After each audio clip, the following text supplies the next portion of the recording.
Hai, jadi aku Isfa Malia dan aku pengen ngejelasin ke kalian apa sih itu ilmu ekonomi.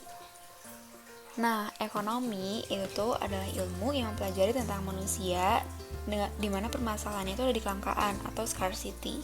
Nah, di mana kelangkaannya itu tuh karena ada keinginan yang gak terbatas, tapi sumber dayanya itu tuh terbatas. Makanya ada ekonomi yang bisa ngebantu ngambil keputusan buat mengoptimalkan keinginan kita dengan sumber daya yang ada. Nah, terus tuh ada kelangkaan, dimana kelangkaan itu tuh mencakup kuantitas barang, kualitas barang, tempat, dan waktunya. Nah, barang itu tuh gak akan jadi langka kalau misalnya jumlah atau kuantitanya itu tuh bisa memenuhi, kualitasnya bagus, tersedia di mana aja dan kapan aja. Nah, terus ada juga yang namanya opportunity cost.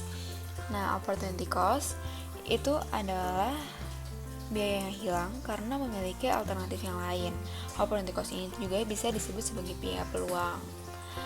Nah, lalu ada jangkauan dari ekonomi itu sendiri. Nah, cakupan dari ekonomi itu ada dua, yaitu mikro dan makro. Nah, mikro itu apa sih? Mikroekonomi itu tuh dia lebih fokus ke alokasi sumber daya yang ada di individu, perusahaan, atau industri, dimana mereka itu tuh menggunakan interaksi faktor produksi. Jadi individual itu tuh menjadi pemilik dari faktor produksi itu sendiri untuk menghasilkan pendapatan. Dan di sisi lain, produsen atau permintaan dari produsen itu tuh input dari faktor produksi yang dihasilkan, dan mereka itu akan membayar kepada barang atau jasa yang telah dihasilkan oleh para pemilik faktor produksi. Lalu selanjutnya ada yang namanya makroekonomi, di mana makroekonomi ini tuh jangkauannya lebih luas lagi dari mikro.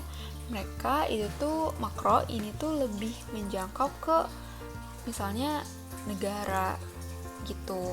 Nah, kalau misalnya diskusi yang ada di makroekonomi itu tuh adalah aktivitas-aktivitas di suatu negara, aktivitas ekonomi di suatu negara, lalu pengeluaran secara keseluruhan, ada pengangguran juga, dan inflasi. Lalu kenapa sih kita tuh harus belajar ekonomi? Nah, ekonomi itu mempelajari manusia dan perilakunya. Ilmu ekonomi menjelaskan fenomena sehari-hari di sekitar kita. Nah, terus ilmu ekonomi juga berfungsi agar kita bisa berpikir rasional untuk membuat alternatif pilihan.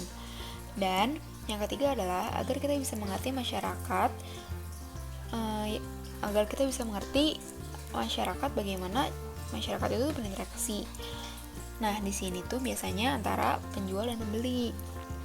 Jadi di antara penjual pembeli itu mereka pasti pengen meningkatkan realitas di kegiatan ekonominya, di mana pembeli itu tuh memaksimalkan rasa kepuasannya dan penjual itu tuh memaksimalkan keuntungannya. Nah, mungkin segitu aja dari aku tentang pengenalan ilmu ekonomi. Terima kasih semuanya untuk mendengarkan. Semoga kita bisa berjumpa di lain waktu.